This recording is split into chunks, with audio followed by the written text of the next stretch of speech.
അല്ല നീ 24 മണിക്കൂറും കഫ്തേരി പോവാ? എന്താ? അല്ല നീ എപ്പോഴും കഫ്താൻ തന്നെ ഇട്ടോണ്ടിരിക്കുന്നു. എടേ ഈ കഫ്താൻ ഇടുന്ന ഒരു സുഖം ഉണ്ടല്ലോ, അത് നല്ല കംഫർട്ടാണ്. അതൊക്കെ ശരി തന്നെ, പക്ഷെ എന്നാലും ഒന്ന് മാറ്റി പിടിക്കാം. അവർക്കൊക്കെ എന്തെങ്കിലും പുതിയതുണ്ട്.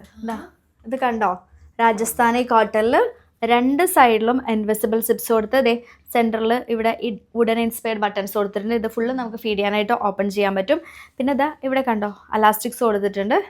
ഒരു ബ്ലൂ കളറിൽ ഇതാ പിങ്ക് ഫ്ലവേഴ്സ് ഒക്കെ കൊടുത്തുള്ള ഒരു ഫ്ലോറൽ പ്രിന്റിൽ വരുന്ന അടിപൊളി രാജസ്ഥാനി ഫീഡിങ് ടോപ്പ്. ഇതിനും സെൻറ്ററിൽ വുഡൻ ഇൻസ്പയർഡ് ബട്ടൺസ് ഉണ്ട്, 2 സൈഡിലും ഫീഡിങ് സിപ്സ് ഉണ്ട്. നമ്മുടെ എല്ലാവരും ഫേവറേറ്റ് വൈറ്റിൽ നല്ല മൾട്ടി കളറിൽ വന്നിട്ടുള്ള അടിപൊളി ടോപ്പാണ്. ഇതൊക്കെ നമുക്ക് ഇട്ടിട്ടുണ്ടെങ്കിൽ നല്ല ക്യൂട്ടായിരിക്കും. നീ ജസ്റ്റ് ഒന്ന് ഇമാജിൻ ചെയ്ത് നോക്കിയാൽ ഈ കളേഴ്സൊക്കെ അടിപൊളിയാണ്, എല്ലാവർക്കും ചേരുന്ന കളേഴ്സാണ്, നല്ല സൂപ്പർ പാറ്റേൺ ആണ്, നല്ല കംഫർട്ടാണ്. കോട്ടൺ ആയതുകൊണ്ട് തന്നെ ഇടാനായിട്ട് ഏത് ക്ലൈമറ്റിലും നമുക്ക് യൂസ് ചെയ്യാൻ പറ്റും. അപ്പോൾ ഇതൊക്കെ നമ്മളുടെ ഇന്ത്യ, ഖത്തർ, UAE, സൗദി അറേബ്യയിലൊക്കെ അവൈലബിൾ ആണ്. അപ്പോൾ ലിമിറ്റഡ് സ്റ്റോക്കേ ഉള്ളൂ. നമ്മുടെ വെബ്സൈറ്റിൽ നിന്ന് നിങ്ങൾക്ക് പർച്ചേസ് ചെയ്യാം. അപ്പോൾ ഹാപ്പി ഷോപ്പിംഗ് വിത്ത് ഹാപ്പി മാ.